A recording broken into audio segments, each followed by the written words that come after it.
My name is Jose Jaimes and I'm the director and founder of Tierra Caliente Academy of Arts. Today we're celebrating Dia de los Muertos at Rancho Guajome.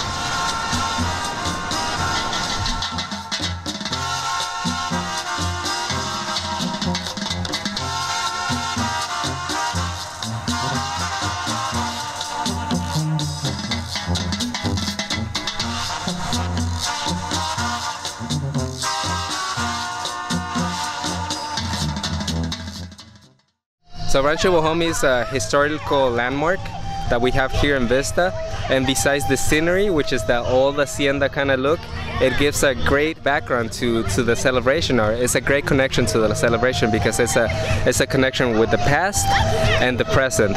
Plus San Diego County Parks and Recreations along with Rancho Guajome have been very supportive about the culture and providing the community with that space to do their celebration. That, you know, it's always, support is always needed from the community, and they've been here for us.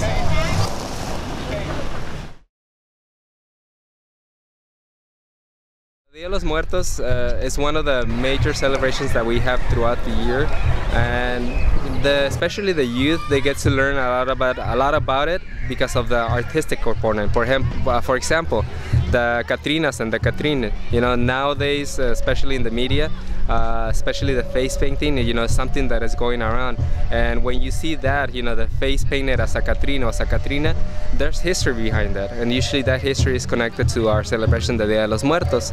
And that's just one example. You know, we have a lot of things like the Flor de Cempasúchil, which is a marigold, who is also a major component of Dia de los Muertos. Then you have your altars, and within the altar, or the altar, we have, you know, that's how we get to remember the people who already passed away by, you know, showcasing a little bit of what they used to like when they were here on earth with us.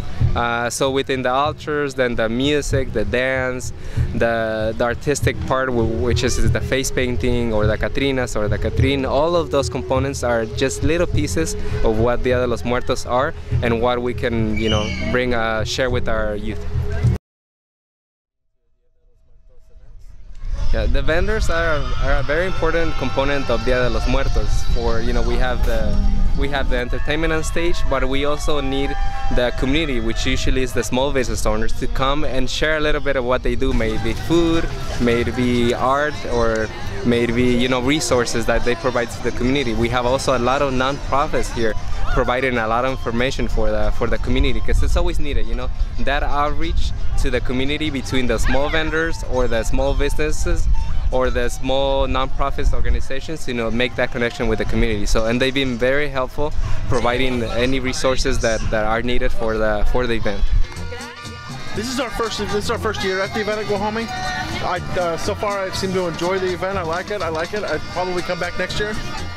Pues haciendo support a José Jaimes nos hizo la invitación, y pues también para traer un poquito de información a la comunidad de los servicios que ofrecemos: auto, casa, vida. So, out of home life, we do all the services and insurance.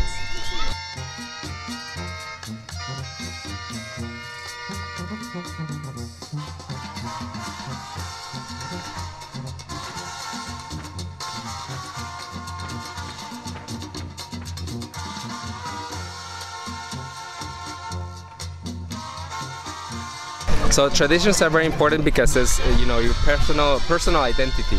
So you can take a lot of things away, you know, nowadays, but one of the things that you always have to keep in mind or keep for yourself is who you are. You know, you have to know where you came from so that you know where you're gonna go. So usually with the adults who have that connection, who lived in Mexico at one time and then bring the traditions here to the USA, you know, within them the tradition continues. But a lot of times it's lost and with the little kids. So especially the youth, you know, the little kids, the teenagers and younger, they need to learn a little bit more about what we do, who we are, so that they can in turn, you know, teach their little ones one day.